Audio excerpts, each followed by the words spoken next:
Hey, you're still waiting for an apology that'll never come. Still hoping they'll see what you gave, what you broke inside, just to hold on to people who never cared. They knew. They noticed. They just didn't care. That's the part that hurts. Not the ignorance, but the choice. Now you're holding broken pieces, wondering where you went wrong. You didn't. You went real. And real terrifies those who only know fake. The world doesn't reward loyalty. It uses it. You gave, they took. And when you stopped, you became the villain. You thought love would save them. You lowered your standards, even your self-respect. But some people are addicted to hurting you. They'll say you changed after they shattered you. So now, war, not with them, but with the old you. The one who begged, chased, and explained. That version is dead. What comes next is silent, unshakable. You give them silence so loud it echoes, peace so cold it makes them miss the chaos you calmed, distance so permanent it turns memories into pain. This isn't revenge. This is evolution, where your progress becomes their punishment. Healing isn't soft, it's war. You learned their love wasn't pure. You bled, but that stops now. This fight is for your future, your peace, your throne. Win or stay in hell forever.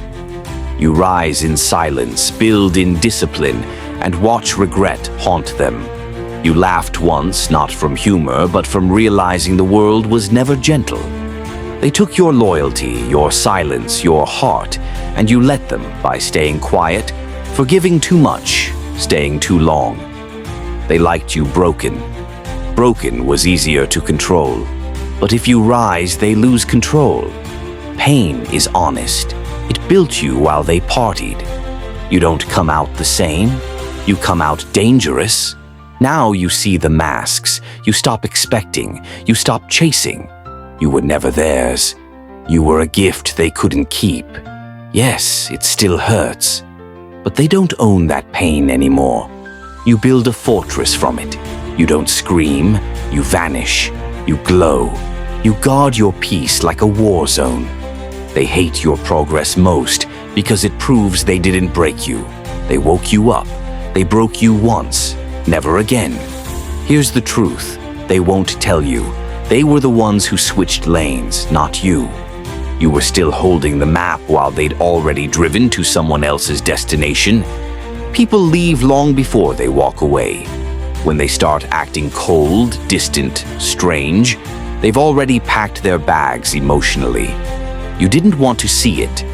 You clung to the hope that if you held on tighter, they'd remember. That they'd return to the version of themselves that once made you feel safe. But that version died the moment they decided their comfort mattered more than your peace. They broke you. No poetic wrapping. No sugar coating. They ripped through you like you were nothing, and you still tried to sew yourself back together while bleeding. You had every reason to grow bitter, to close your heart, but you didn't. You stayed kind even with your voice shaking and your soul aching. That strength most people will never understand, because real survival isn't just about breathing, it's about surviving without becoming like them. Now it's your turn. You've seen behind the mask. You've felt betrayal deep enough to leave you speechless. And silence. Oh, silence teaches more than words ever could. From now on, you don't give the soft version of you to just anyone. If someone wants your warmth, they'd better know how to guard it. Most knock just to see if you're still foolish enough to answer. No more. You burn the blueprint they used against you and build something untouchable, the kind of silence that stings. And when they come back, and they always do, you don't scream, you don't explain. You let them drown in the absence of what they took for granted. Healing doesn't mean going back to who you were before. That version was too soft, too trusting. Real healing is becoming someone who carries the fire without letting it consume them. You don't need closure. You need discipline. You don't need their apology. You need your boundaries. Stop proving your worth to people who already decided they don't value you. That's not strength. That's slow suicide. Let them whisper your name like a curse. They loved you when you were easy to control. But the moment you asked for the same energy in return, you became the villain in their bedtime story. That's fine, because now your silence disturbs them more than your loyalty ever did. You walk alone now, but not empty. You walk heavy, with wisdom, with scars turned to armor, with fire in your chest. You don't speak to be understood anymore. You speak to be heard or not at all. They broke you once, never again. And when they ask what changed, you look them in the eye and say, me.